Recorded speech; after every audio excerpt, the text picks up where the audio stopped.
Grab your rig, hit the trail, the sky is set on fire. Parks on the air, we're activating on a wire. Put your signals in the air, portable power CQ. No shack, just me and you. With your host, Timmons, a brand new state of mind. No, there's no age limit, just leave the boring behind. Friendly signals for you, we're in the field for a PODA tour. CQ, CQ, CQ, ham radio kids table forevermore. We're done with the stagnation, leave the old rules in the past. Come join the revolution or we'll kick your old fat ass. Kids table, yeah, kids table, oh yeah. Not your grandpa's ham radio, we're the future on the air. Well, You know, I don't know if they'll like that, but We're the okay. future on the air. Doesn't matter. Doesn't matter. that was a user submission. Yeah, Well, that's we'll leave it purple pretty dinosaur. cool. Yeah, Yeah, no dinosaurs. no purple dinosaurs. Couldn't find one. Nope. Well, good afternoon, everybody, and welcome to the Ham Radio Kids Table. It is Wednesday night, and things are a little different. As you can see, we're not in the normal studio, and but we are over here in Dayton, Ohio, Live. and there's some kind of bromance going on over there. I don't know what that is, but hey, I just, just making sure there's no split screen here. This is, Jeff's really there. Yeah, Okay. I'm really here. All right. No, right. no, Mike. AI has become so great now that you can do that. That's what it is. absolutely. So, if you guys don't know, we have Kevin here, aka Mike, KE0VIM, and we all know Jeff, Frank, and Vince tonight. So, how's everybody doing? Oh, peachy. We're here. Now I got food in my stomach. I'm alive. Simple You're as alive. that. Okay, everything all right? Yeah, sure. Yeah. Well, Have a wait, life I- to death incident Tim, happen? Tim, you're not turning me into Izzo. I'm not taking up the first half hour of the show. No. Oh, that's okay. Yeah. Vince, how you doing? Hey, I'm great, man. I have been playing with a new radio. It's over there What'd you behind get? me.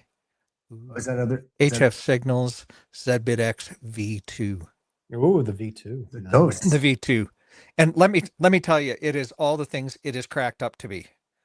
I've been putting it through its paces. I've had it out on the bench for about 3 days since I got home from vacationing in Ontario. It arrived while I was gone, damn it. And I really wanted to take it on that trip. But it's all the things that they said it would be. And Cool. that's the important news. Because last time they said it would be all these things, and it wasn't quite. Still a fun radio, the last version. This one really improves on it dramatically. They've lowered the power consumption. They've switched the finals to LD Moss style finals, which consume less power. There's a cooling fan on it.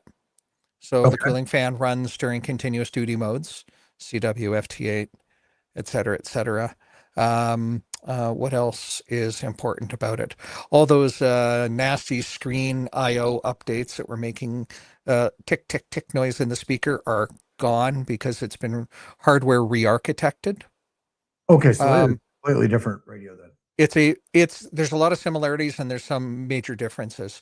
And there's an NFED half-wave transformer built into it.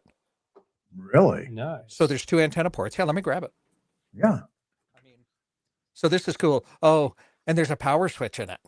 So here's the tail end of it. You can see the 2 antenna ports. The red one is NFED half, Okay. and a switch to go between the two, and the power switch, of course. An RCA switch.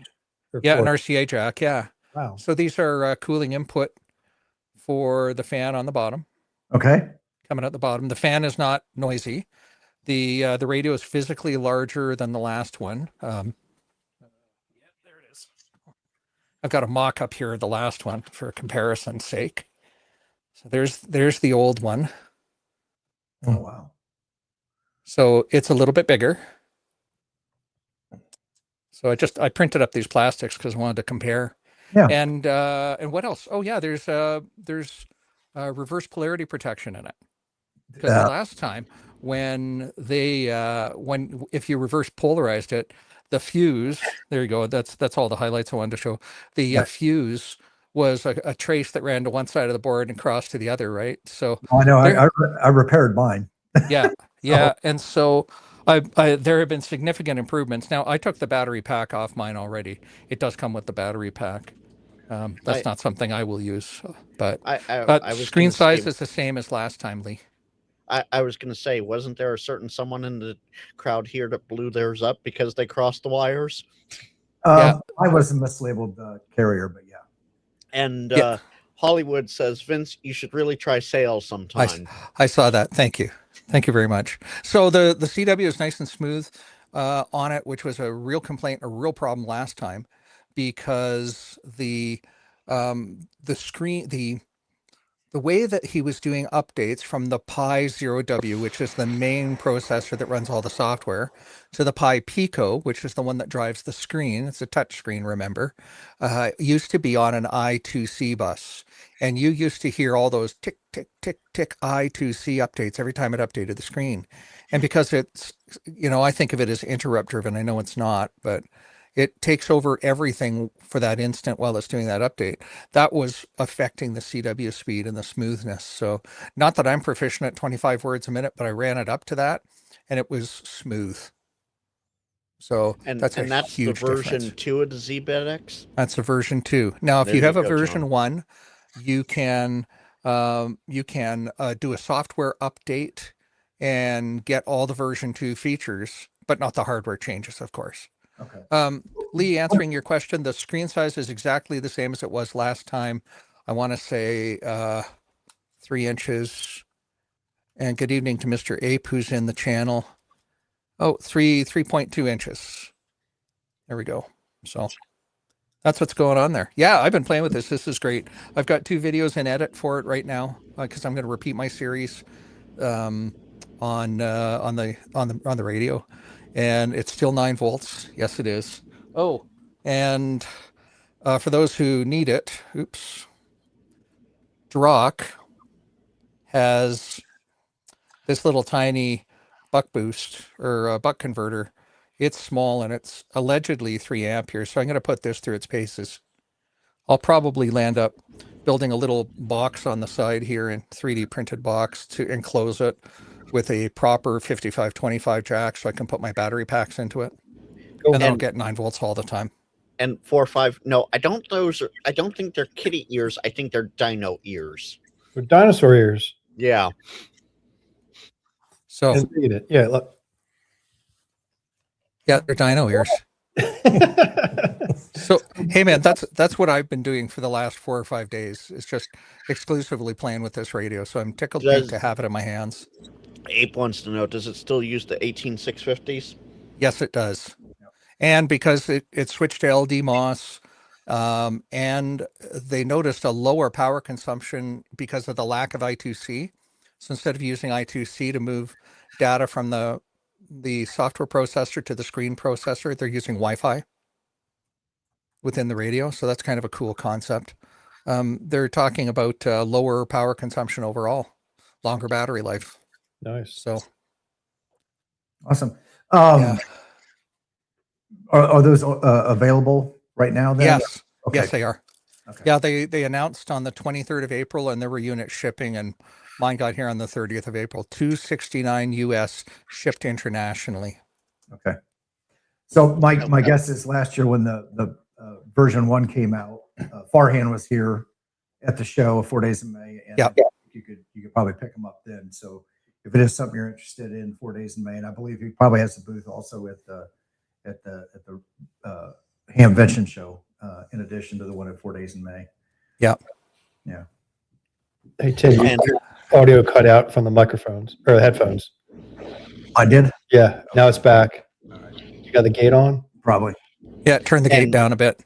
And Vince, Jody, your Canadian buddy there, says when you're bored, mount that buck converter inside the case and make the whole thing universal powered. I saw that, and there is not enough room inside the case for me to even take that buck converter outside of its plastic shell and drop it inside. So I will have to 3D model an enclosure for it on this panel. And you can see I've already replaced this panel. I'm waiting for the STL prints to come out on the GitHub. I broke a tab on the battery holder. I'm not the only one who did that. The tabs are quite small this time. Last time they were very, very beefy on the side panels, but it's a complete redesign this time around. So anyway, I'm super excited, as you can tell. Can you hold the bottom of the radio up again? It looks like. Yes, I'll show you my bottom. Okay. Is that a 3D printed panel, or is it? Yes. Or is it aluminum? No, it's The 3D. whole thing is 3D printed. So inside the area here where the LDMOS finals are, there's about twice as much area as you see here. Yes, I said about. That's heat sink on the circuit board. So what they've done is they've eliminated that aluminum backplate. The radio runs much cooler as a result of the LDMOS. Yeah. Oh, okay. And what was the output power? 5 watts? 5 watts. 5 watts. Okay. Jody says lots of room for a stripped down butt converter by the fan. Oh, that's not a bad thought, actually. Yeah. That's not bad. There you go. So anyway, that's what I've been up to, man. Nothing much at all. Wow. Yeah. So we all finally made it here today, coming in from different directions. Jeff, I don't know if you guys saw the thumbnail. Jeff did a good job doing the That was thumbnail. great. Yeah. It was Tim's idea. Hamvention or bust, kind of an Oregon Trail theme. So, and of course we have Mike, the traveling ham, with us, and so he's just used to traveling anyways. So. Yeah, but not packing. That part really sucked. I didn't enjoy that at all. I'm sure I forgot stuff. It's just so much easier to be able to just hook up and bring everything. Yeah. You didn't do that this time? No. Ah, okay. On wheels. Yeah, the family's still back home. I got a rental car and drove 850 miles, something like that, to get here. So rental car and rental car gas was cheaper than truck gas. Yeah, of course it would be. And Mike, you know, I'm going to say it. 850 miles. So that's what, Sacramento to LA? Literally still in the same state, but for you probably crossed what, 2-3 states? 3 or 4. Yeah. Yeah. I mean, Ohio's pretty far east. I think we Yeah, it is. we all paint Ohio too far to the west. It's an eastern state. Yep. Yeah, it really is. If your longitude is the same as Georgia, you're an eastern state. That's fair. That's fair. That's far. To be fair.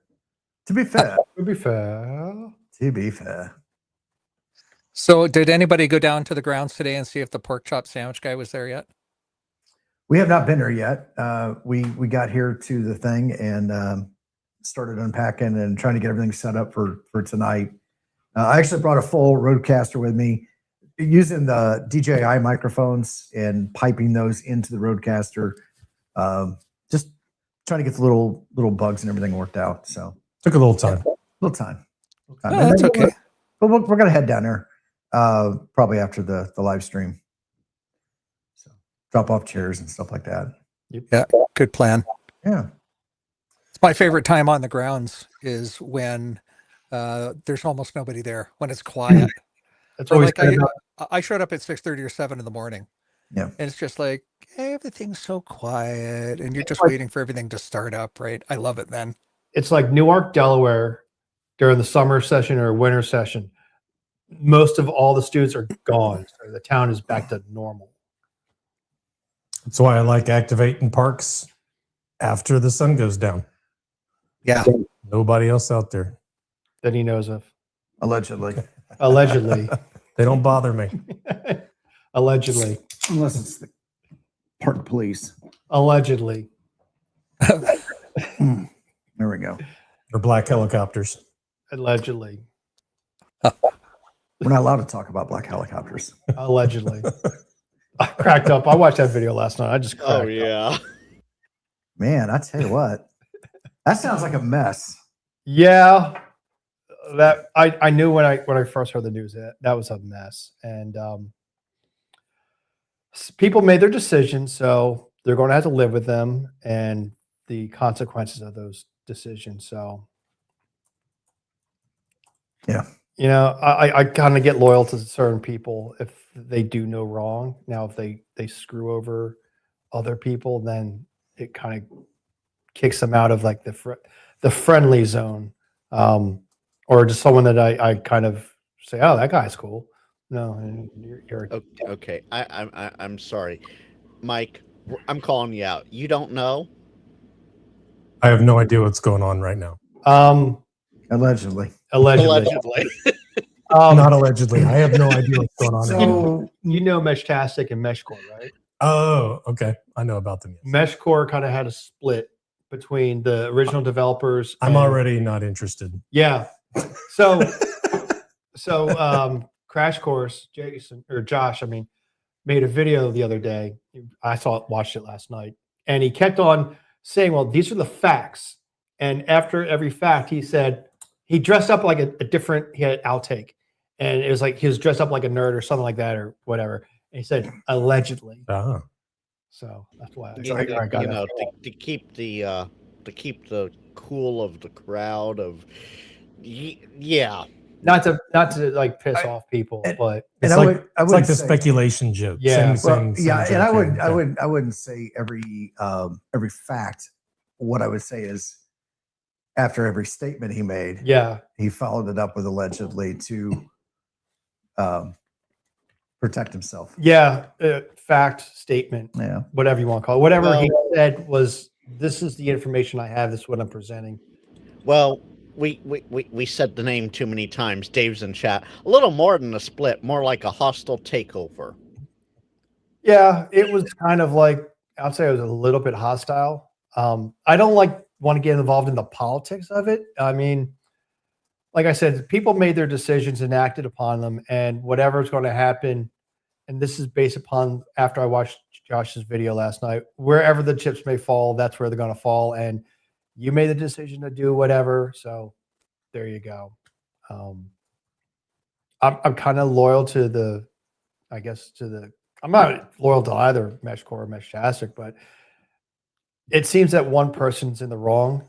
So I'm kind of basing this upon what I know about everything and the facts that I've heard, or the information I've heard. I won't call them facts. Allegedly. Yeah. Yeah. Oh boy. Well, so tomorrow kicks off the day when all the vendors start coming in. For those of us that have media passes, at some point we'll be able to go in and walk around a little bit, try to interface with some of the vendors. Now, obviously, they're busy and they've got things to do, so we're not necessarily going to bother them. But it is a good time to kind of fist bump and say hi. And although we probably saw most of them just a couple months ago in Orlando, and then potentially schedule some interviews. So in the chat, if you guys, if you're not here in town and there's some things that you were interested in, throw them in the chat, and we can between one of us we can try to figure. Well, while we wait for that, I'm surprised y'all weren't talking to Ray today already. He was already there with the team getting stuff set up today. I'm sure they were, because they have stuff going on. So Ray posted photos over the last 3 days now of getting stuff unpacked. I've been driving. I really have not been paying attention to YouTubes or the Instagrams or the X's or the whatnot. So Dave Hillbilly Ham has a good question. Is Kenwood even there? I don't know if we're going to find that out until later. I saw a map of the floor and all the vendors that are going to be there, allegedly. But I don't recall seeing Kenwood. I probably did. It's JVC Kenwood, and they're on there. But to be fair, they were also on the Hamcation one too. Allegedly. Which that stuff is put together and pre-printed and in advance. So yes, they could have planned to be there. Whether they're not, and this goes for any vendor, whether or not they actually make it there is a whole different story. And Dave has a good follow-up point here. Kenwood is on the vendor list, but they pulled out the week before Hamvention. So, I guess we won't find out until everything is all set up. I hate when people pull out early. Well, yeah, and I think You do want that full experience, right? Yes. Yeah, you want to see all the vendors there. So you're Yeah. expecting to see them, and then you go to the show, and that vendor, your favorite vendor in the entire world, is not there. It's a little bit of a letdown. I'm not saying that, well, I didn't go to Hamvention. So, and I know Kenwood. I've known Kenwood for a long, long, long time before I even knew they made ham radios. But okay. I would be disappointed if they were my favorite. So Jody has a good one here, and this is going to kill everybody here. Without speculation involved, just what is John Kruk holding back on with the new repeater hardware release? I only found out about it through something somewhere saying Yaesu will be there with Yaesu System Fusion 3 or version 3 repeaters or whatever. Yeah. No clue. And to tell you the truth, I didn't even know 2. Well, I knew 2 was out, but never even knew if anyone was using it or not. Vince, I think you put the that press release in our On the socials. on the socials. What's going on with the new DMR or the Well, the Star. okay, so here's what I know that got released by John Kruk today So as it's well not on his speculation. channels. and not So speculation, because we know how John feels about speculation. It's allegedly speculation. Allegedly. all right, so 85 watts on VHF, 65 watts on UHF, continuous duty. So that's a nice feature to have. C4 FM, automatic mode select, new audio signal processor. So now we're starting to see some of that ASP stuff come into this technology from Okay. their mobile radios. Interference evasion system. And I'm just reading directly from the brochure that you guys will see in the booth, I'm sure. So, a great big massive heatsink. It says you can now configure it over Wi-Fi, and previously you had to be connected to it, if I recall correctly. So it looks like a hell of a good platform. And that continuous duty is really quite nice. That puts them up a league in with all the rest of the continuous duty repeaters that are out there, because not all of them are, right? So that's cool. That's what I know. Cool. Awesome. So I was just gonna say I'm excited to see it too. Sorry, Tim. Oh, no. What does last year, speaking of Yaesu, the big hubbub around the show was over the FX1. FTX1, yeah. FX1. Yeah. What do you think? What do we think is going to be the big Complaint. Yeah, right. Yeah, the big. Oh my God! I can't believe they did Yeah, that. there's two: the Kenwood D750 and the ICOM X026.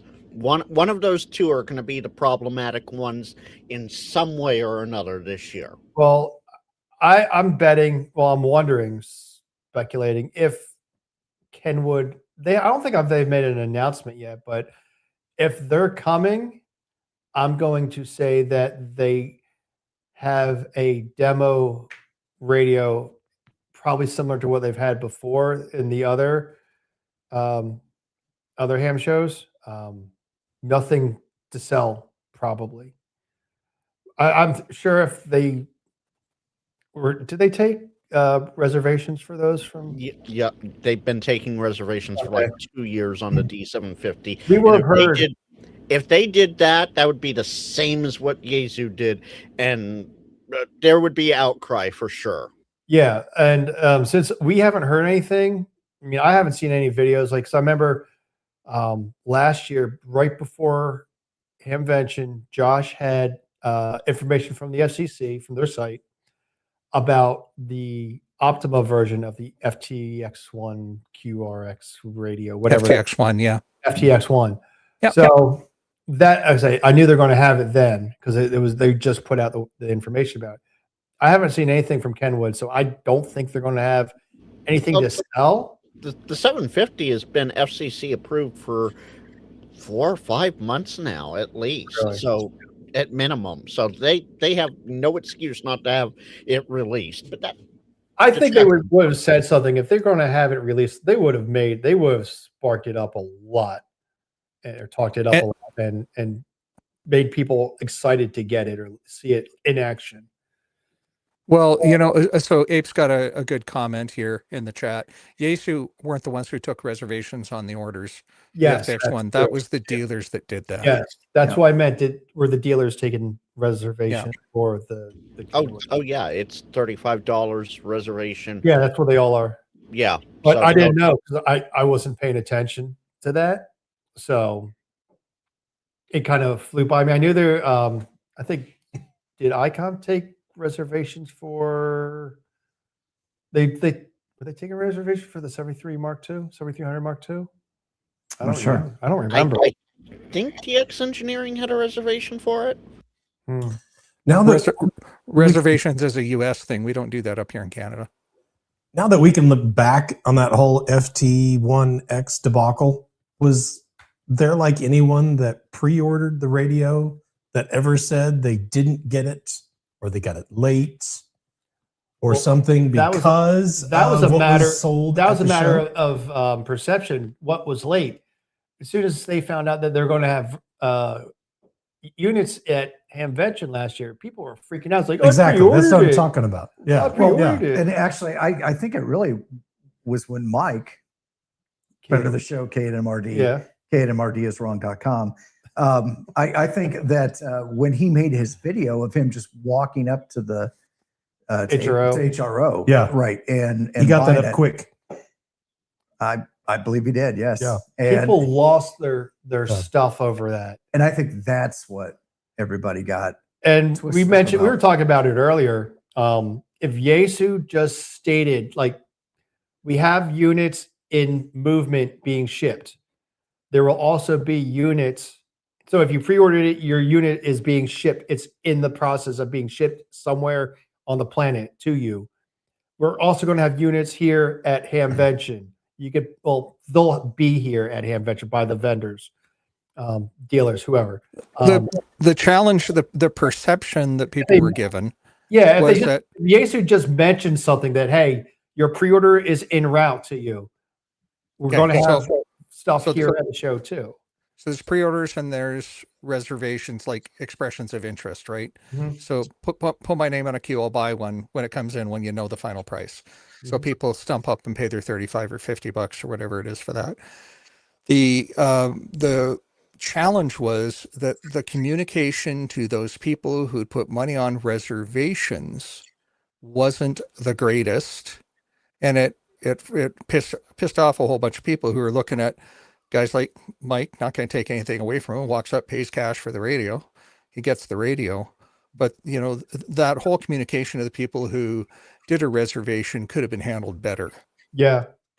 So there's a couple comments here. Ape said most of the people who complained about the FTX one weren't getting them anyway. Exactly. Ronnie said he'll never do a pre-sale again. No one from HRO ever called him for months. He didn't lose any money, but it's just not worth it.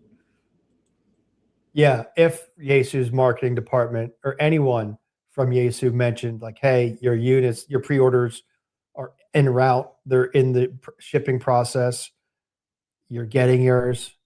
If you're not coming to Hamvention, you'll have to wait to get it in the mail. We can't teleport it to you.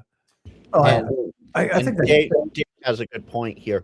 The vendors needed to make that statement. He doesn't blame Yaesu. He blames the vendors, dealers for not explaining things better. 100%. Yeah. Well, I think to Jeff's point, and I do agree, it was the vendors, but none of the vendors were making that, and it all fell back to Yaesu. But and Yaesu still, they didn't make anything. All of them. When I said like Yaesu, I meant like Yaesu and the vendors, people that were actually selling the radio, because Yaesu doesn't really sell the radio. They make it, they sell it to the vendors, and the vendors pay them back, or however the business works. So I'm going to ask a simple question though. And the reservations, you pay your $35. You're basically putting some skin in the game to say that you have some interest in buying it, Mm-hmm. but you didn't buy it. You put some skin in the game to say that you were interested in it. Have we heard of any vendors that have launched a big ticket item like that, that then all of a sudden there was delays and let me rephrase that. The inability to Produce the radio? produce out? yeah, so like 5,000 units went out, and then it's months before the rest of them come out, or is it just Well, I can say that out because Kenwood. well, okay, Kenwood. I mean, they've if I haven't seen, like I said, haven't seen them take the vendors take the reservation for them, their sellers. So I didn't know that they were doing that, but they've been teasing that radio for what, year and a half, 2 years, I think. 3, minimum 3. Was it? It's not been that long. Yeah, the D750. Oh yeah. I thought the D750 came out at the Tokyo Ham Fair 2 years ago when the I thought it was FT1X. I thought it was the year before the FTX one at Tokyo. They might have teased it, but I think they only showed the radio itself at the Tokyo Ham Fest 2 years ago. Okay, That's Dave correct. agrees with you. It's only been 2, so Yeah. my brain must be a year off then. Yeah, your brain is a So- year off. But The frustrating part is, sitting here where I do, working for a dealer. I see this from both sides, and I'm a consumer too, right? Let's keep that in mind. And I work with a lot of manufacturers. The thing is, people don't realize just how long it takes for the development cycle on a radio. Just Yeah, picking yeah. up the nearest one in front of me, right? It takes years, 3-4 years. Kenwood had to pull their business back on the amateur side because of the large chip factory fire that hit during the pandemic. It's the same one that caused Camaros and Peterbilts to be squirreled away in parking lots all across America for about a year and a half until that production caught up. And what did they do to keep the lights on and to keep shareholders happy? They kept the commercial radio business going. As sadly, the amateur business suffered as a result of that. But let's be honest here. The reason we have Flex radios, the reason we have ICOM, the reason we have Kenwood, and the reason we have Yaesu is because of Flex radio's commercial, military, and government market, of Kenwood commercial, of ICOM commercial, and of standard Vertex's, now Motorola's commercial radios. That's why we've got that benefit. yeah, So They product all lead make- times are very long. yeah. Is that simple? All those manufacturers, they have other things in amateur radio, but most of us have a very narrow view of what these companies do. I remember I went to a marine store, Eastern Marine, Western Marine, with a friend of mine. And I'm just went over to the radio section, just kind of gravitated towards there. And I'm like, oh, dang, ICOM. I didn't know they made marine radios. They all have other areas of radio business, or maybe even other products themselves that are not radios, like Kenwood. They used to make stereos. Well, that's still kind of a radio, but they make car stuff. And I remember that speakers they used to make, and they have other parts of their business that are not just amateur radio, but that's what people see that are in our hobby. And probably if you're in the stereo business, that's what you'd probably just see, stereos. People don't see, like, they see a company, it's like, oh, amateur radios. They don't see that, oh, they make amateur radios, they make marine radios, they do this, they do that. And then Kenwood pulled back out of it. And all I hear about is like the Kenwood was 75 or whatever, the HTs. That's all I hear about. I haven't seen a new Kenwood radio other than an HT. I will just say this. You want to have the latest and greatest Kenwood and ICOM stuff? Go commercial, folks. It works the same. And you can use it on the ham bands. Problem solved. That's why I'm huge on commercial gear. Nah. At what cost? Yeah. What cost? Actually, Kenwood and ICOM both are 22 times cheaper than Motorola. And Motorola is the top of the gear, top range. They're the Maseratis, and Kenwood and ICOM are the Porsches. I think the only thing that's making them a Maserati is fanboys. 22 times as much. That's an oddly specific number.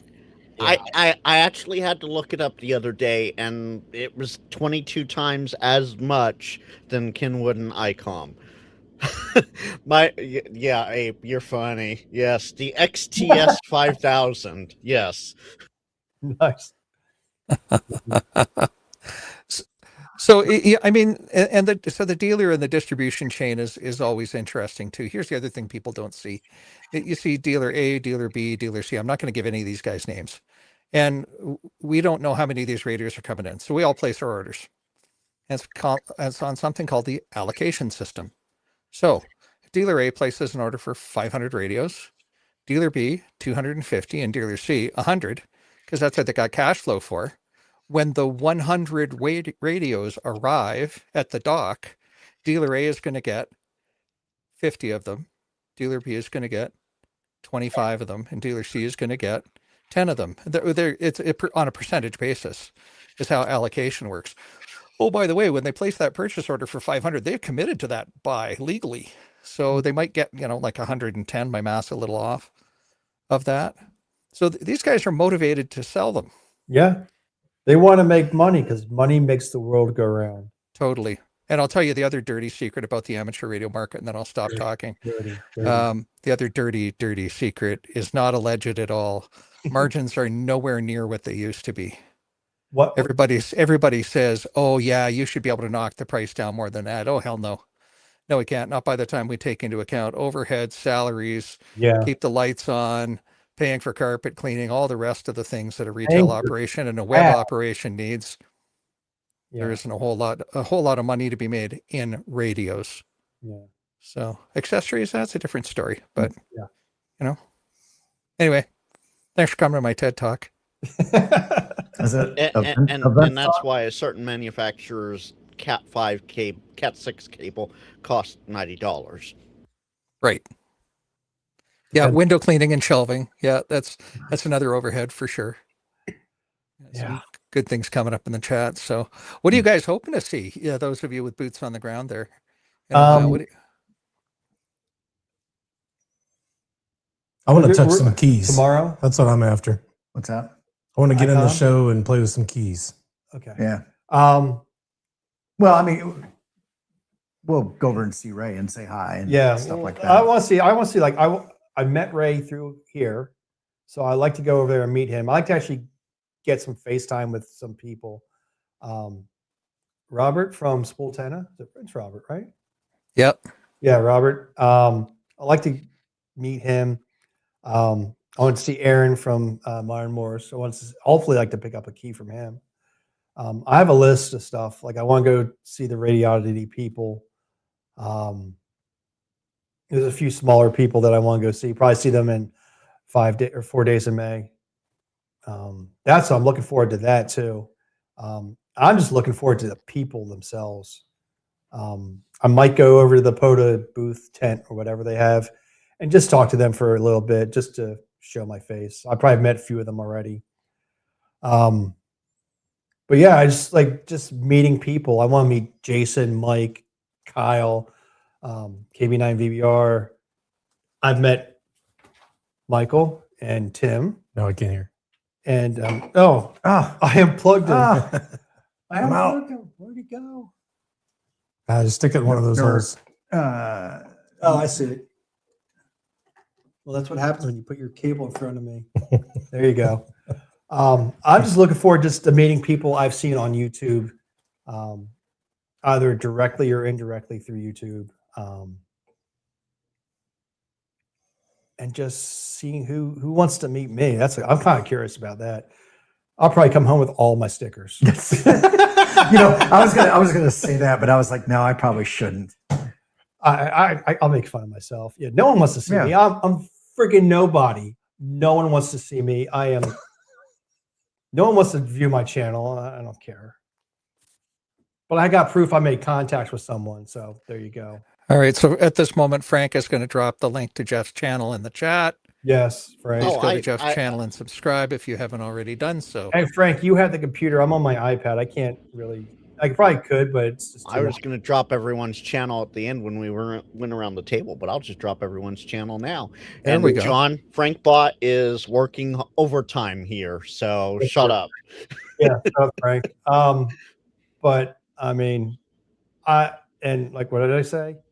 Oh yeah, I got evidence that we made contacts on the air, and I also got evidence as of today of someone not getting in my log, and they think they're going to. 2 people today. Story to be shown when the video comes out, or if you're here, I'll tell you the story. I was trying to hear several of you guys today, and I was popping around to a dozen different Kiwi SDRs from South Florida to South Texas to North Texas, Tennessee, like Washington, D.C., Washington State.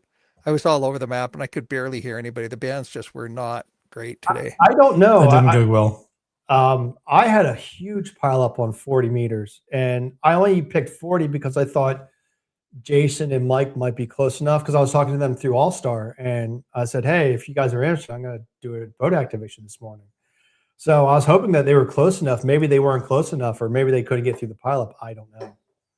But You were, Yeah. up, you were up there a little earlier too. I think 40 was better for you for that reason. By the time I got on it a few hours later, I got a By few. the way, I will. Well, John, thank you. I'm sure Tim and the kids' table, we appreciate that. Please tip Frank Bot. So and do I a was extra. I was going to mention something, and then John totally threw me off. Oh boy, what did? Just because when I told you earlier, the 2 places I drove by today. Yeah. Stickers. That's where I was going with that before John Stickers. tripped me up. Stickers. I want a sticker. Give me a sticker. Big GM FAP Labs Radio has EOD KE0VIM rocket and radio stickers. So if you want a rocket and radio sticker, go see Big GM. And that is a sticker trade. So you get a sticker, he gets a sticker. So Everyone gets a sticker. Well, especially for EOD, because Tim's in Guam. So Jim's going to be shipping all the stickers he gets back to Guam for Tim. Cool. I'll have to give him a set, and then EOD a set. Jim's a good man. Not that I'd want to say that out loud or anything. Hey, Mike, what about you, man? What are you looking forward to seeing? Well, Jeff covered it pretty well with the people. We definitely want to come here and shake a lot of hands. That's priority 1. How many stickers did you come with, Jeff? Do you know a number? The number or the types? The number, like total number. I forget what I ordered. I think we would both like to meet a lot of people and give away a lot of stickers. I came with 200, and I'm hoping to go home with none. I got like 4 different sets of stickers, like my old stickers. I brought them as backups, or 5 stickers. But I only have limited availability of like one of the new ones. So there you go. You better come get one fast. Yeah. But that's priority 1. I want to touch some Morse keys, and I haven't gotten too many opportunities to try some different keys. I'd like to try my hand at a cootie key and a bug, just to see what those feel like. So I'm looking forward to walking up to some booths and playing with some toys and making some noise. Anything I could use in any of my vertical antenna systems, I'll be looking for, whether that's the antenna themselves, different radials, tripods, accessories, who knows? That's radios, radio antennas, and radio antenna accessories. Yeah. I'm also very, very interested in the POTA presentation on Sunday, the POTA 2.0 presentation. So they're talking about where the POTA program and POTA.app is going next. And I'm pretty interested. I don't expect we're going to get a whole lot of real fine detail specifics on that, but nonetheless, I'm interested to hear that. I think that's the forum I'm looking forward to the most. So it's Sunday morning at 9:30, 10:30. I can't remember. But so if you go to hamvention.org, for anybody who's not attending like me this year, go to hamvention.org, look for the presentations, and you can watch live streams of every presentation. Thanks to sponsorship. I think last year was GX Engineering. I hope I'm not saying that wrong or giving credit where it doesn't belong, but we can watch these things live. So Mike, thanks for letting me know that, because I'll be watching from afar. Yeah, and there's another presentation on Saturday morning again, I believe, where it's the POTA board. But I think they're talking about where POTA is at more generally speaking, where Sundays is specific to I believe the site and what the 2.0 version of that might be like. And is that the pay to play thing that Mike put out? Yeah. Allegedly. Yeah. I will also mention this because he has been in chat as well. I was going to mention it anyway. Dave is going to be at the Seed Studios booth, so take some goodies over to him as well. Mark from Boondock Echo is going to be there. I had to Echo, put Dave Echo, on my Echo. list just so I remember, because I have a bad habit of forgetting stuff if I don't write it down. Well, David Seed Studios, Mark at Boondock Echo. Tio's going to be at the Radio Oddity booth. So there's 3 right off the bat that everybody should go visit. And Mark is in the Volta building at 4107, and he has special things. They're not stickers, but he has something special to hand out if you ask for the special item. And if Mark Boondock Echo. Oh, okay. I didn't hear. I was typing more on my list. And whoever goes up to Mark, tell him you're doing a welfare check to check in with Frank. Huh?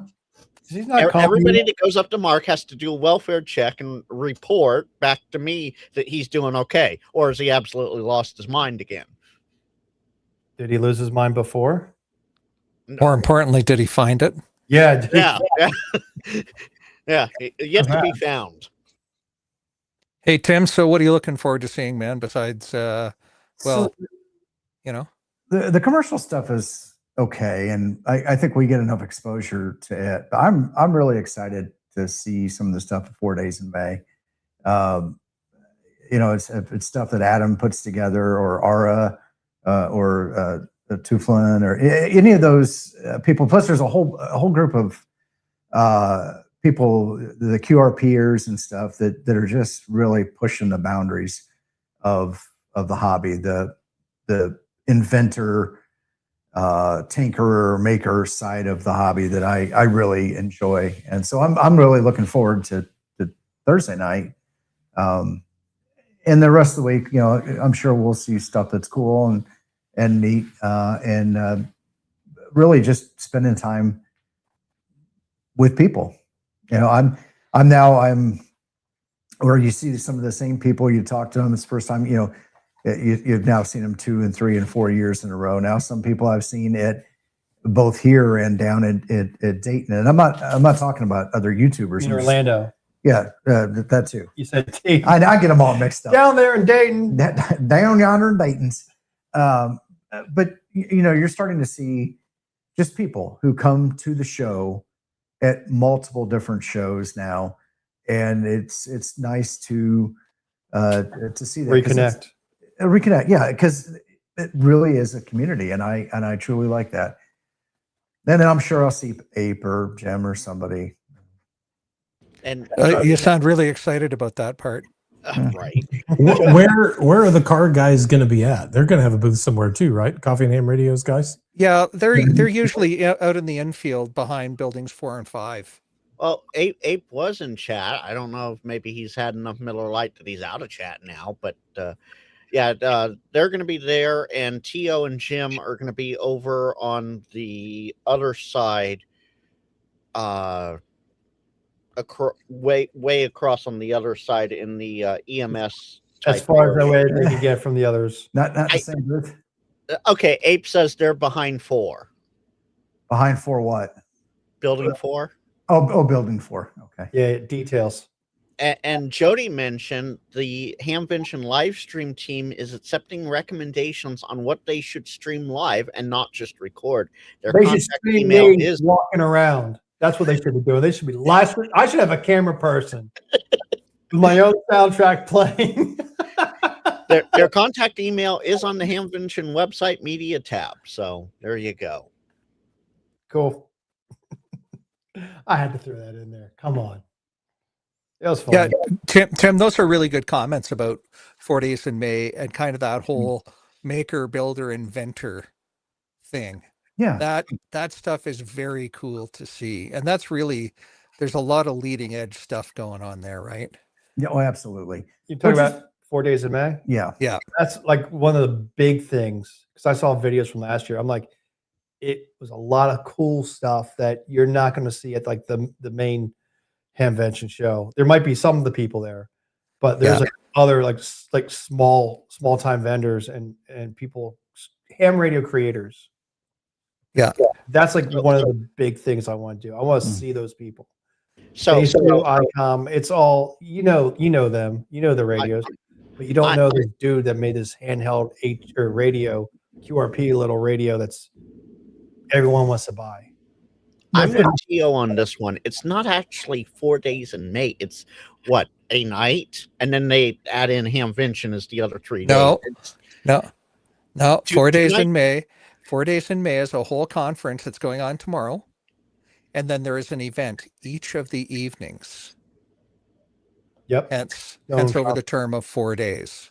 Okay, because the way Tio explained it is it's just the one thing tomorrow, and then it's Hamvention the rest of the time. No, they have stuff going on. Negatory. They've got a QRP ARCI dinner on Saturday night. I can't remember what Friday. Oh, Friday night is the contest for. In past years, it's been who can build the 1 watt transmitter with the fewest parts. Yep. Scratch build it on the table in front of you. Go. Kind of contesting stuff going on. Thursday night is the vendor night, which is a lot of fun. I've been behind a table at a couple of vendor nights now, and I'll tell you, people walk in with cash to spend because they've come to Dayton, and you're the first thing they're seeing. So, Okay, fair enough. Fair enough. It's busy. 4-5. You want to make that suggestion to the Hamvention team. He says live cam is lying in front of the pork chop sandwich booth. When's the best time to go get your sandwich? Yeah, that's what I want to know, because every time I went over there, the lineup was crazy. Yeah, that's I'm why you got avoiding the media access side, Vince. I tried that. Oh, Mike, it's no big secret. Come on now. Well, I know with you running your mouth like that, Frank. My God. I don't know what you're talking about. Abe talked about it so much. Publicly. Oh yeah, on car. And Rob, I know a little bit, but that's back from when it was at the other place, not where it is now. Rob, yeah, no, years ago. Frank, you said that Abe used to talk about it on car. Yeah. Nobody watches car. Right. Maybe now, but back then, yeah, they're decent views. Why are you so mean to him, Frank? Oh my gosh. I'm not Right. mean to him.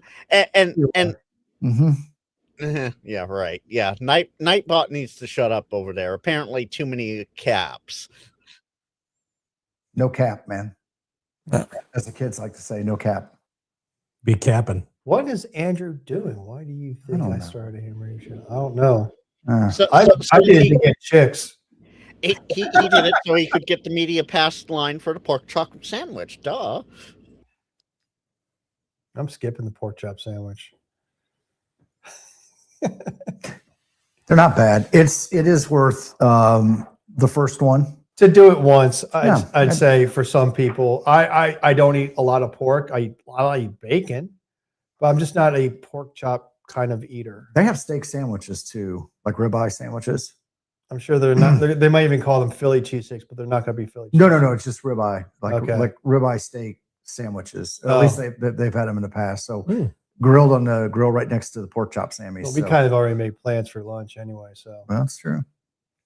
if I'm dying for one, or if it smells like irresistible, then maybe. But I'm just as long as I have something in my stomach, I don't even care if it's like what we've prepared.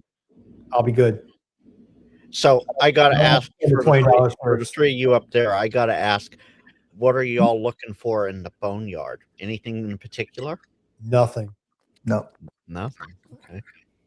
I mentioned this, was it last week? That Rant incoming.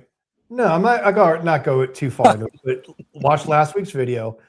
I there's a lot of junk that gets sold at these places, Hamfest in the flea market area, and if you're willing to buy something that you do not know is working, and the seller says, "Oh yeah, it's working. Oh yeah, sure. Give me your money. Give me your money," then go for it. If you have the need to throw away that money, fine. If there's something special, like I remember, did Mike at one of the Hamfest found like some little old HT that he used to have or something. I mean, something like that. And yeah, okay, that's cool.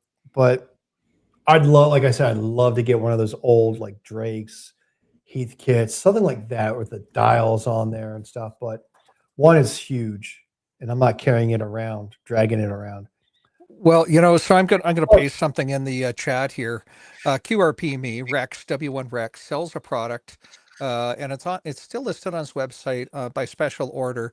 And it's called the Pocket Pal 2 Handy Dandy Hamfest Parts Checker. And this little kit that you can build up fits in an Altoids tin, runs on a 9-volt battery, got a couple of clip leads, and it does a dozen little diagnostics on your parts or your radios that you're thinking of buying. So that's something to do. You can always carry a meter around with you or a couple of small hand tools. A few people I know did that. A little pocket pencil meter is all you need. You don't need to carry your Fluke 177 with you to an event like that, but it makes that buying experience that much less risky, right? Yeah, that's cool. Unfortunately, I have a new passenger that I picked up yesterday in my car, so there's no extra room in there. It's kind of around. It goes around and around and around. We'll tell that in a little bit. You got something about anything about the boneyard? Boneyards? market? No, I just don't think it's my scene, and I'm trying to prioritize my Hamvention experience because no one says you can see it all in one show. So, and I think for us as creators, content creators, that we should go see the vendors, people that are selling stuff, people that we might know at the vendors, small ones, big ones, and to go in there. Now, if you have an interest in going to the flea market, nothing wrong with that. Me personally, I have no desire, but maybe if I have some free time, I might just, for the giggles, just walk through a part of it. I don't know, but I don't plan on buying anything. We'll see. Yeah. Mike, I was going to say the Boneyard, you might find yourself a really nice Brown Brothers key at a reasonable price. You're gonna entice me with that, huh? I can tell a funny Paul Brown story, WD9GCO. You'll know him from Amateur Radio Newsline and from Ham Radio Workbench. And Paul and I met in 2023 at Hamvention. And so we're walking around, him and Thomas and I in the Boneyard, Thomas Witherspoon. And we're there Thursday afternoon, I mean, after we'd gotten set up. And Paul sees a really nice key and he says to the guy, and I had no interest in the key at all. And he says to the guy, well, how's $35 for it? And the guy says, well, and I said, I'll give you 40. and Paul looked at me and I had to jump out of the way because he did try to take a rightfully so swat at me for running the price up on it. But everybody had a good laugh. So that was good. But yeah, you'll find some nice keys in the Boneyard if you're willing to look around. Sure. Good point. Or if you want something specific, like you said, you want to try a bug and some other stuff, and there's different. I know there's going to be different vendors. I can't off the top of my head. I don't remember who they were. N8, N0 something. I don't remember. I'm not a big CW person, but I know who it is. N8YO. Is that what you're trying to think of? I think so. I don't remember who I saw on the thing, but no, I don't think Mike sells stuff. He buys stuff. Sells stuff. Yeah. He buys a lot of stuff there, but there's someone that had keys and it said like some call sign keys, and I'm like, okay, I think I recall the call sign from videos from other Hamfests in the past. So, I mean, like there's a lot out there. It depends on what you're looking for. If you want something new, if you want something small, something a bug. I don't know. Like again, I don't have a problem buying new stuff. But if you're looking for that classic like CW paddle or key. Yeah, 4 or 5 has it. And then Hollywood says, if I were attending, I'd be looking to grab all the tuner parts I can carry. Vacuum variable caps, big roller inductors, insulators, RF switches, etc.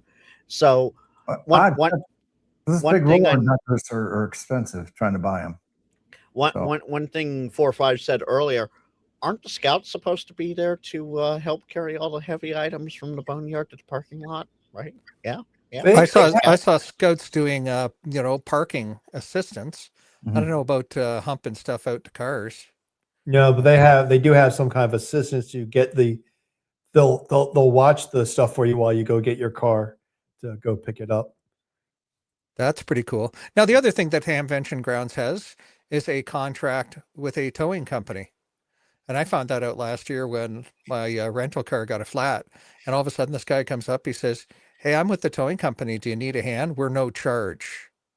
Nice. So Wow. Hamvention pays for that to help clear cars off of the lot. So that was an awesome service because I was trying not to get my shirt all sweated up in the lovely Ohio humidity because I'm not used to that. Well, 'Cause I I'm mean, swapping out a tire, need to look pretty. Well, yeah, Or something like that. yeah, I mean, you were over at the Troll Pub, right? That was on Saturday too, wasn't it? yeah. That was the same day as the Troll Pub is right. Oh, But I lost 3 or 4 hours on the grounds going and dealing with exchanging a rental car. Never again, budget or Avis. That's all I'm going to say on the matter. never. Yeah. Well, then strike Hertz out of that because they're part of the same company. Okay, if you say so. So yeah, Hamvention's got a whole lot going on. So I'm excited for you guys getting down there, I'm very Hello. excited because this could be my first time. and a little bit jealous, if the truth be told. Now you know how I felt last Yeah. year. Oh, totally. I get it. Every time that one of the big three pop up and I see Tim, Josh, Jason, Mike, everyone going to these and making videos, I'm like, damn, one day I got to get my butt there. It has been very exciting. Hear everybody talk about it this year and know that I'm actually going. That has Yep. been very cool. Pumped. Yeah. Well, that's cool. So I live 2 hours away from here, over in Indiana, and I had never been to Dayton until my 3rd year now, 4th year.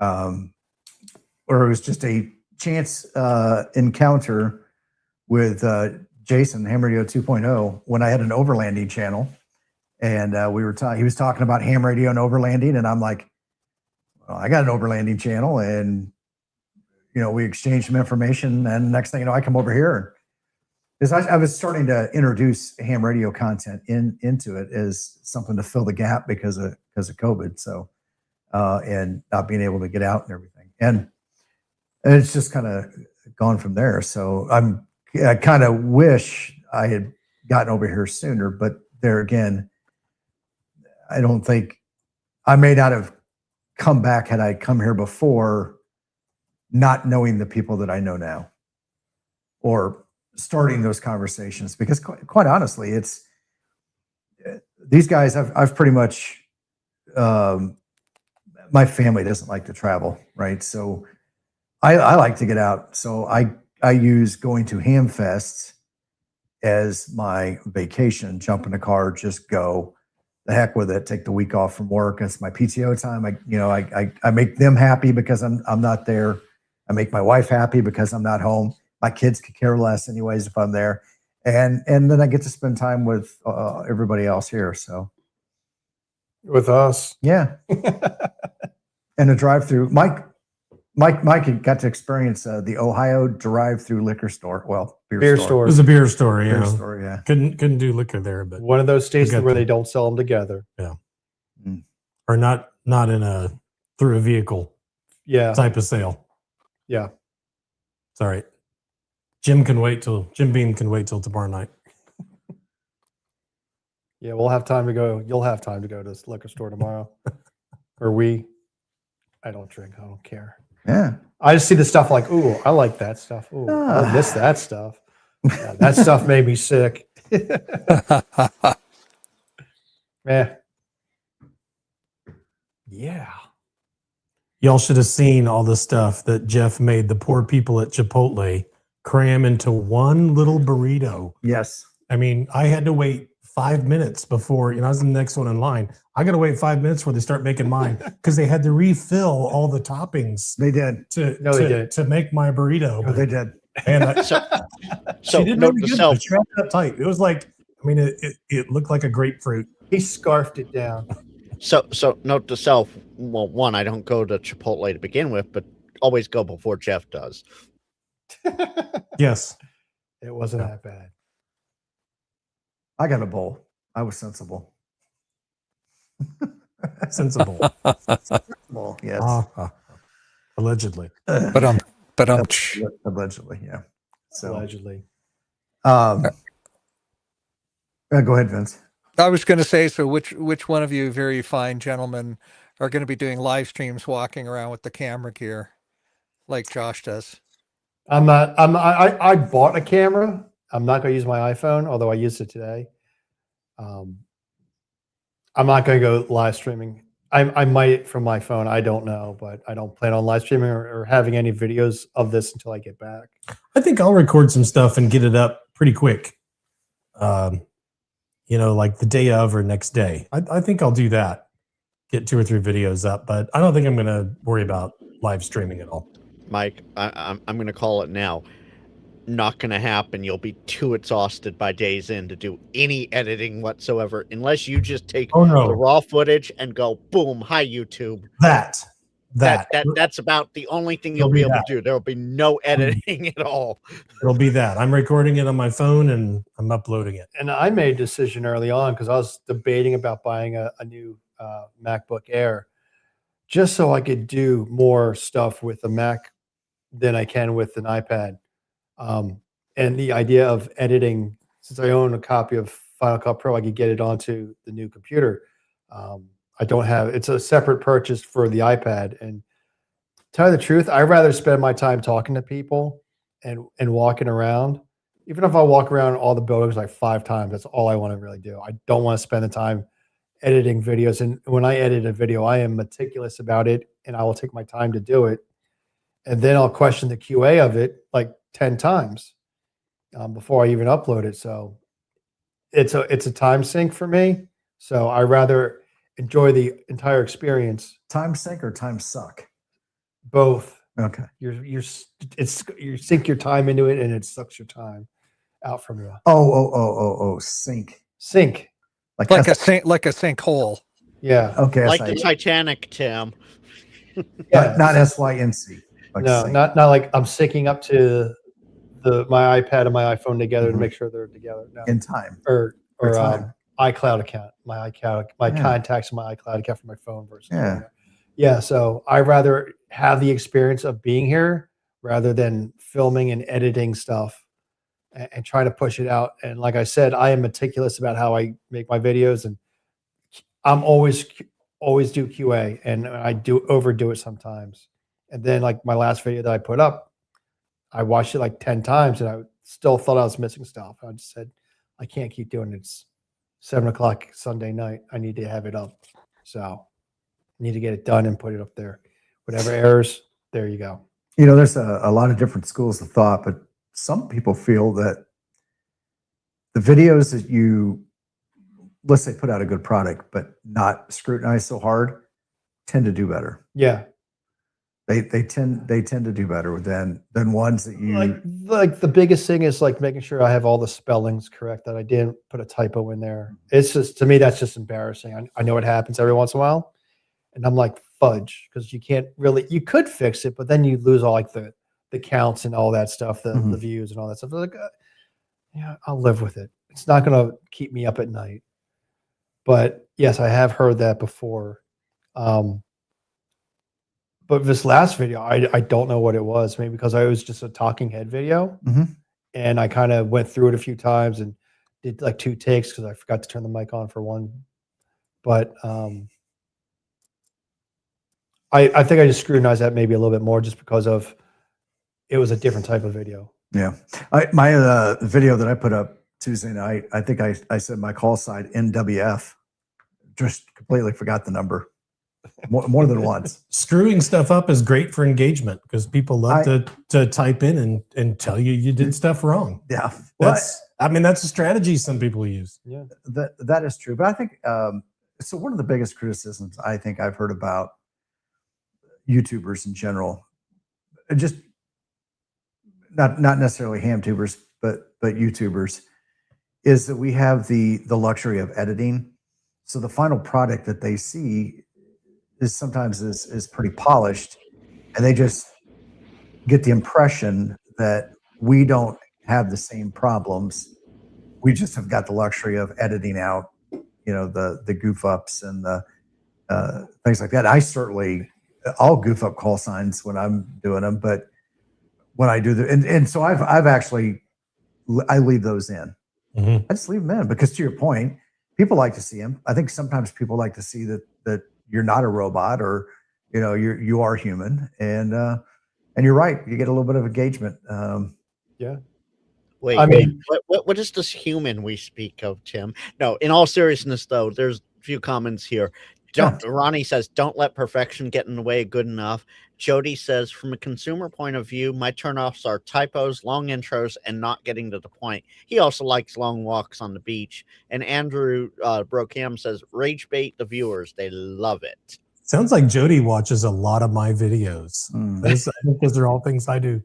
I think those are all things I do. Well, I did put out my first Baofeng video. How's that doing? I don't know. I haven't checked. I've been too Oh. busy with.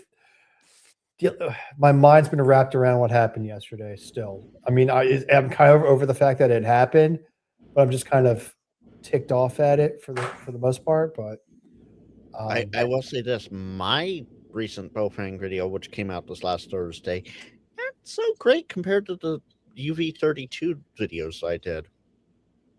well, Jason has mentioned before. Ham Radio 2.0's Jason has mentioned that like his Baofangs get a lot of views compared to some of his other videos. Yeah. So I kind of knew that when I was going into this, and I bought my first Baofeng. I've been using it for the past 2 months, and I said, well, I've said it before, I've never owned a Baofeng. And then I'm like, there you go, I own one now. So Once you go Fang, you'll never go back. no, I definitely could go back, but I mean, it has its purpose and why I bought it for a specific reason. I don't buy radios willy nilly when they come out, like the TID radios, the Redivises. I mean, I might buy one like the VR VGC VR N76 because that had the ability to do the TNC, KISS TNC. So that's something I wanted.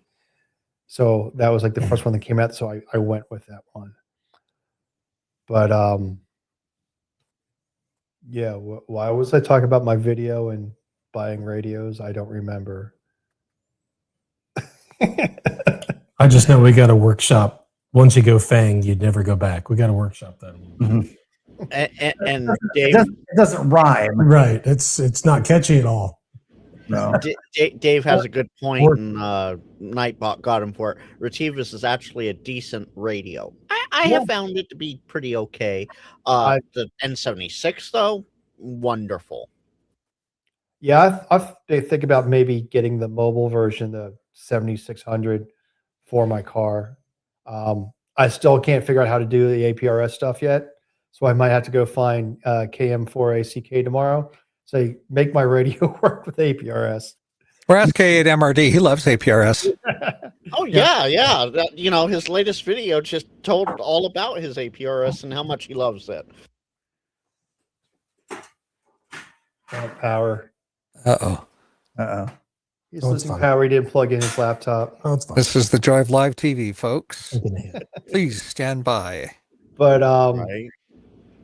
I forgot We where I are was- experiencing technical difficulties. but Difficulties. and there goes Vince. Hmm. I forgot what I was talking about, but yeah. But anyway, hey Peppy.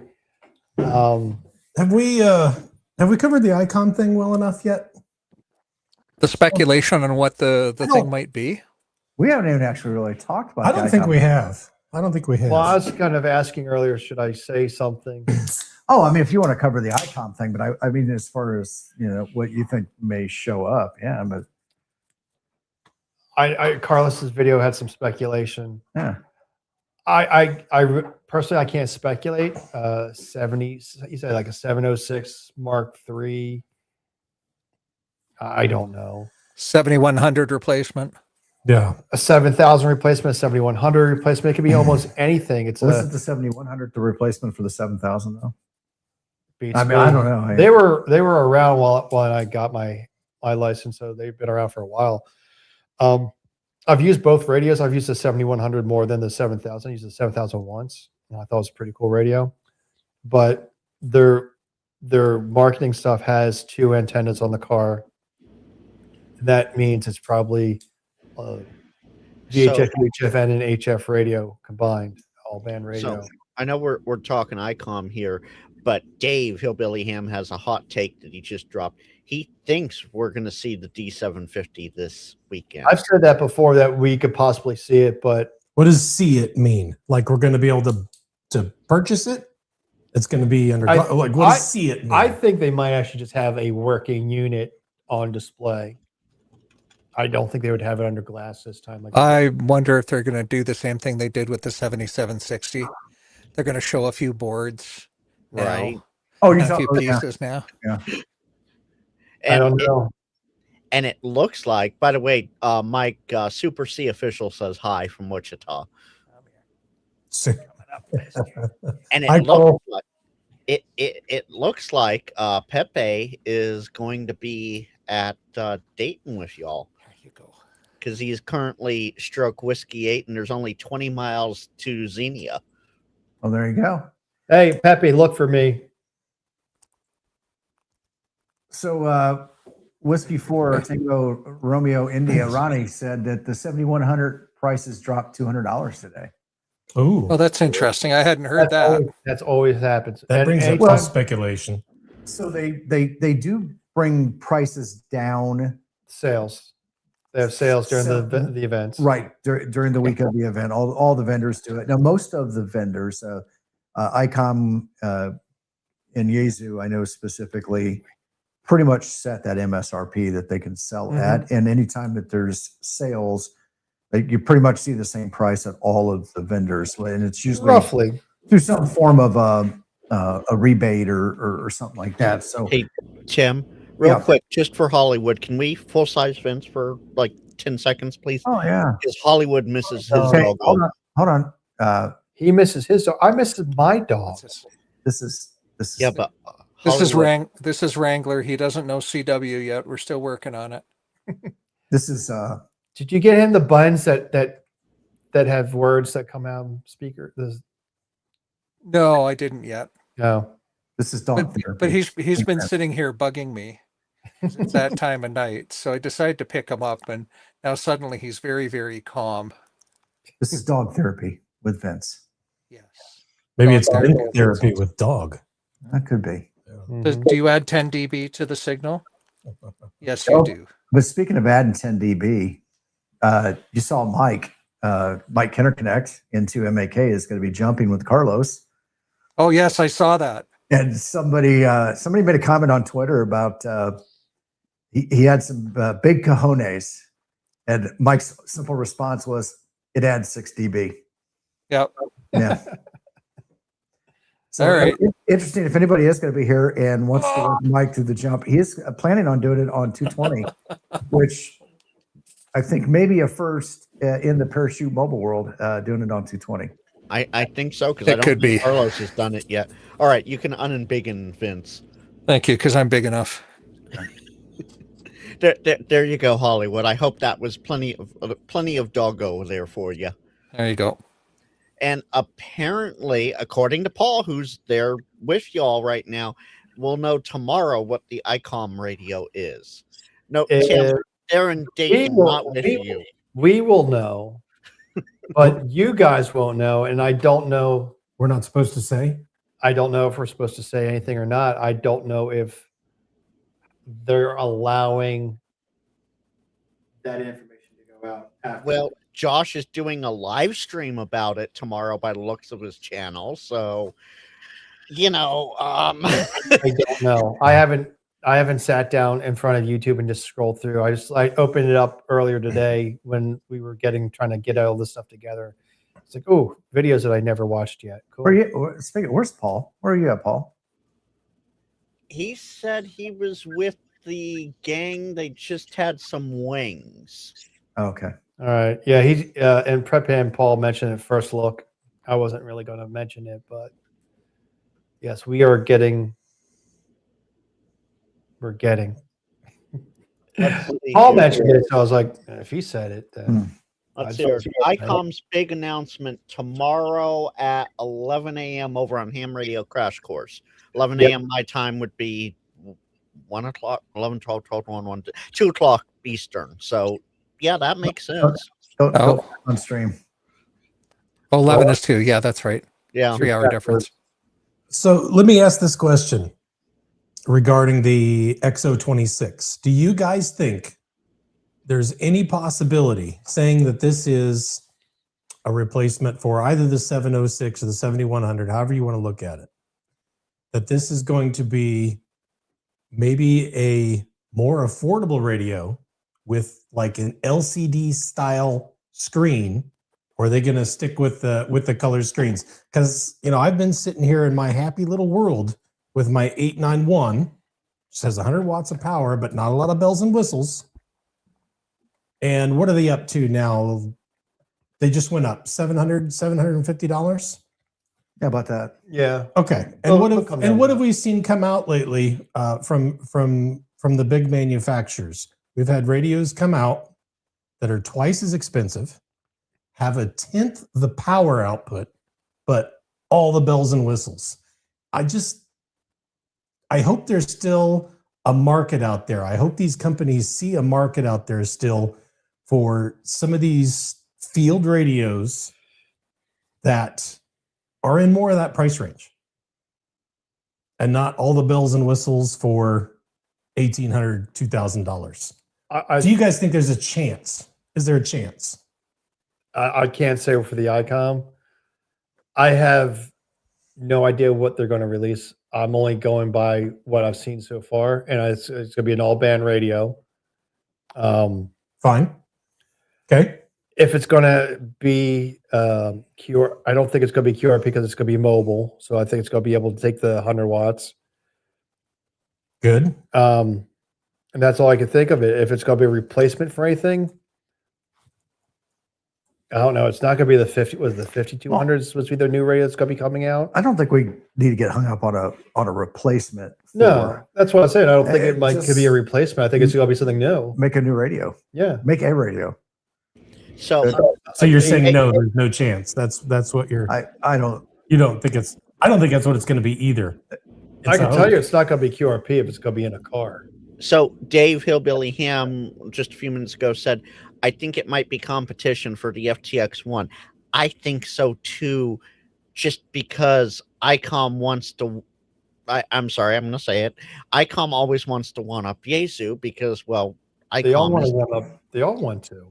They all want to one up each other for sure. Yeah, but And ICOM does more so against Yaesu than they have ever done with Kenwood. well, Yaesu and so- doesn't listen to their customers. We already Well, know that. Yeah. With the FTX1. I mean, not the debacle, but just the features of it. I mean, it was great radio, but then they added like the Optima version.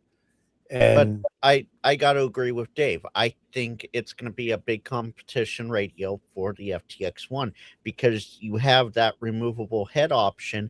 And now that Yaesu had shown it's been able to be done, of course, That's we not already a knew it. removable head on You the can have the 5 watt, say the 705. We'll use 705 for example. It's an HT. Granted, it's a very oversized HT, but it's an HT. You connect that to the body in the mobile, and That you have means 100 watts. That means any handheld QRP radio is an HT. Yes. What I'm thinking. Yeah. Well, you can make them into a HT form factor, but they're not HTs. Just because you could take a radio and stick it up and talk into it and hear the speaker right next to your ear. Exactly, just like Yeah. Vin, and like they did with the QMX, the was it the KX3? I think someone did Yeah. like a- KH1. the Zygu 5150. I think I saw Saudi Walt do that one time, and all those other variants of that same radio or brand. It's you can all do that to any radio to make it a HT ish, but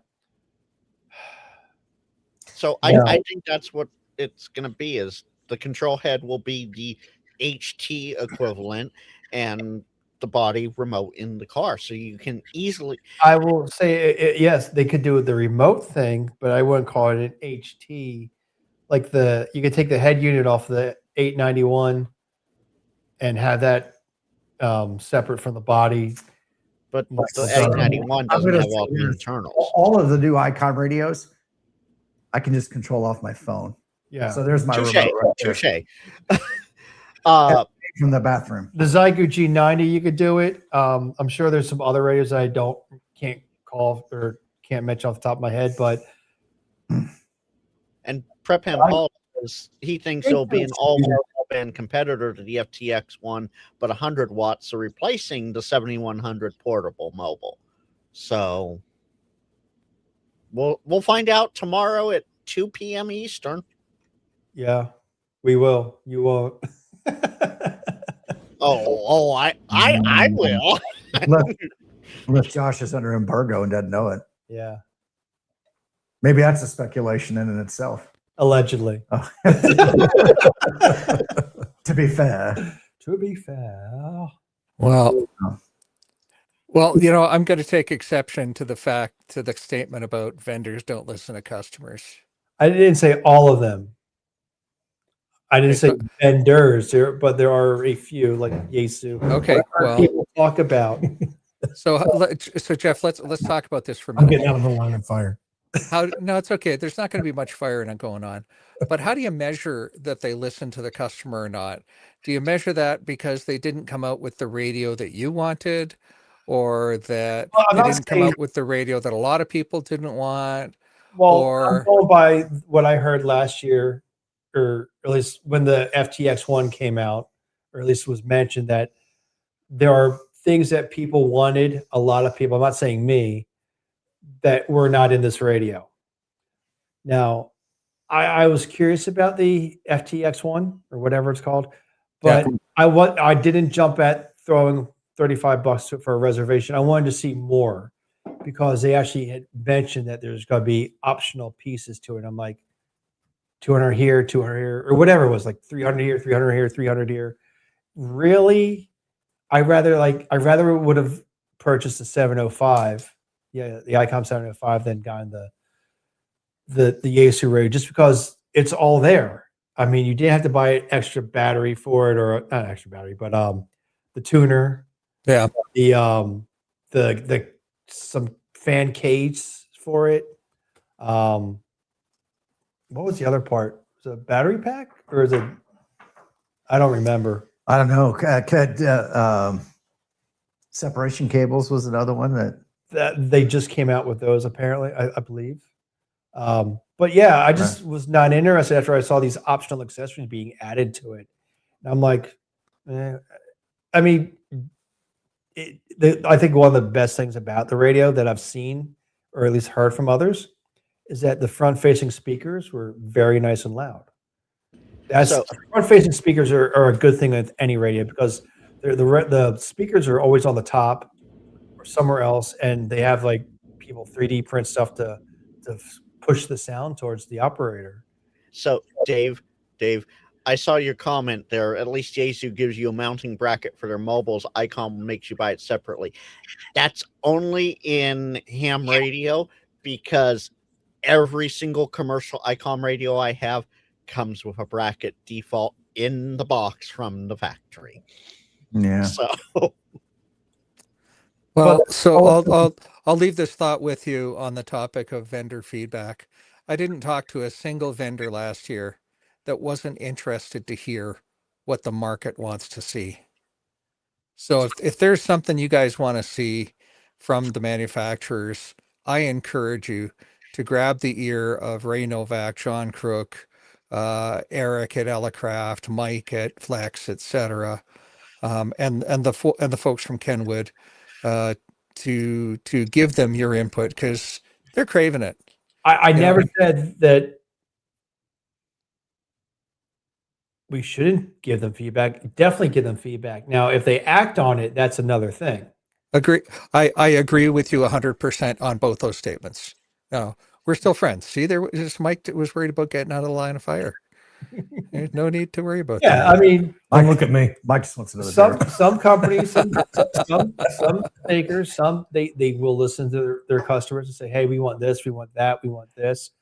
I remember there was like they were looking for replacements for the 891. I remember that like years ago, and people were upset about like there's no like direct replacement for like a newer version of that. I love the 891. Once I actually used it, I loved it.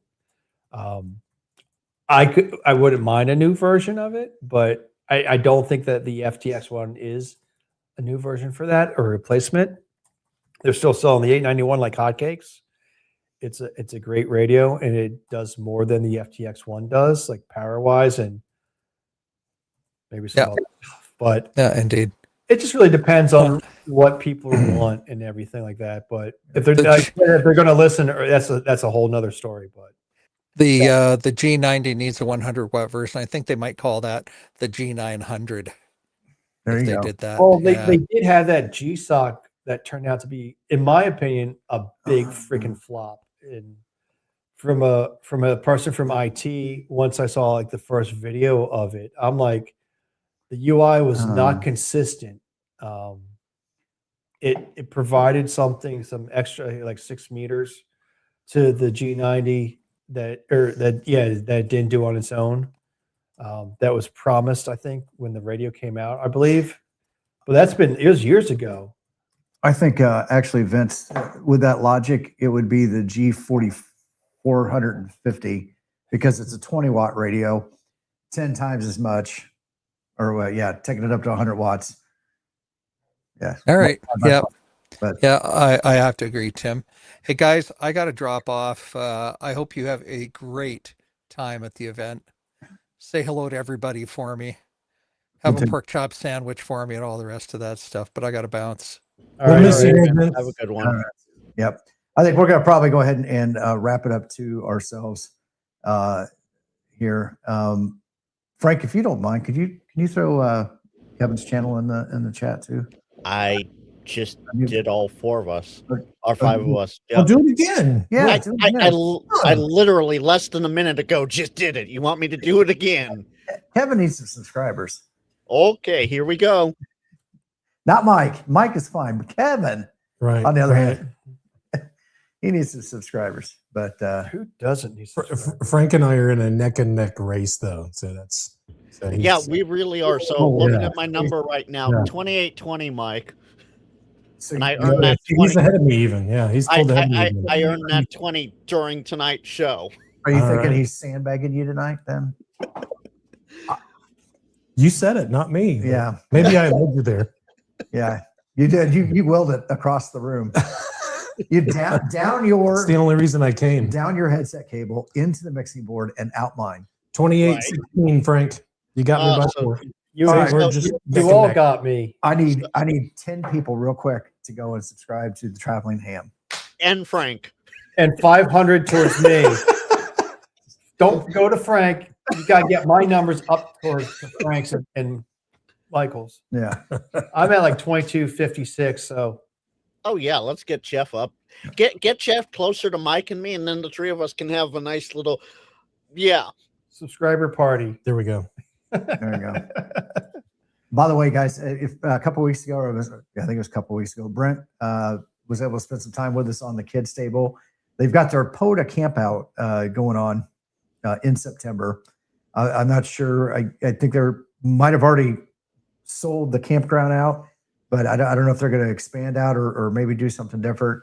But nonetheless, check out to them. I think it's the Kentucky POTA camp out group on Facebook. Check that out and find out about it. And I think that is a great idea to start doing those things. In state.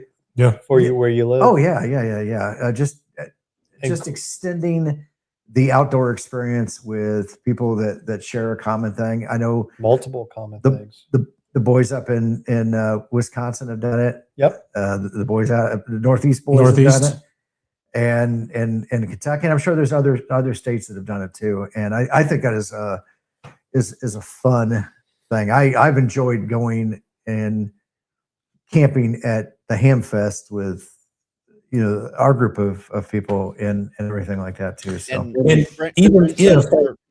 even if the campground is totally sold out, yeah. if it's in a state park, You're good. Oh yeah, So- yeah. Brent says they're already putting together a list of fallback places to stay. So fantastic. There we go. there you go. So make sure you go over to the Book of Faces and check that out. And that one's in Eastern Kentucky, right? And you said in September? Just south, it's kind of like a little southeast of Louisville. So Okay. It's So- Western Kentucky? Central. Central? Okay. Ish. I can't think of the map off the top of my head right It's now. east of dead Central. And Andrew, you already left, but you'll catch this on Team Replay. You say you're already subbed to all of us, but are your kids' accounts all subbed to us? Are your nephews and nieces and cousins and all of them all subbed to us too? I mean, an account's an account, right? There you go. Oh, and Cooley has a good point for you, Tim. Maybe a camp out at Morgan Monroe State Forest. You have to fight the Boy Scouts.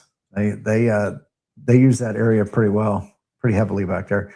But it's that's all primitive too. So I don't know how people would handle that. Sounds like a good way to get the scouts involved in ham radio around there.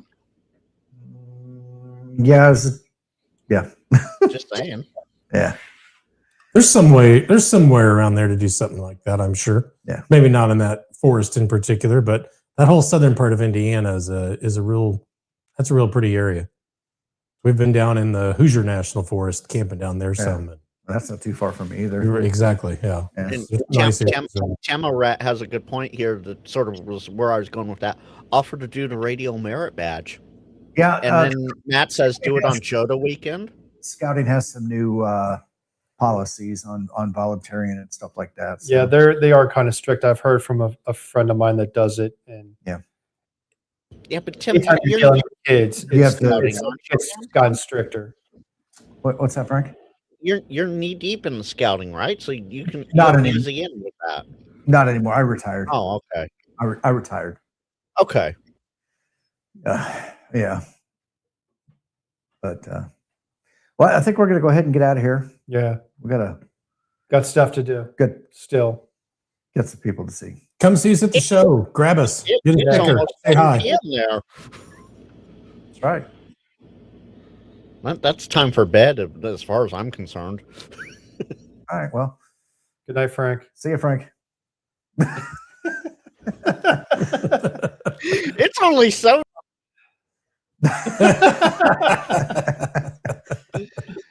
It never gets old. No, it doesn't. Allegedly. Yeah.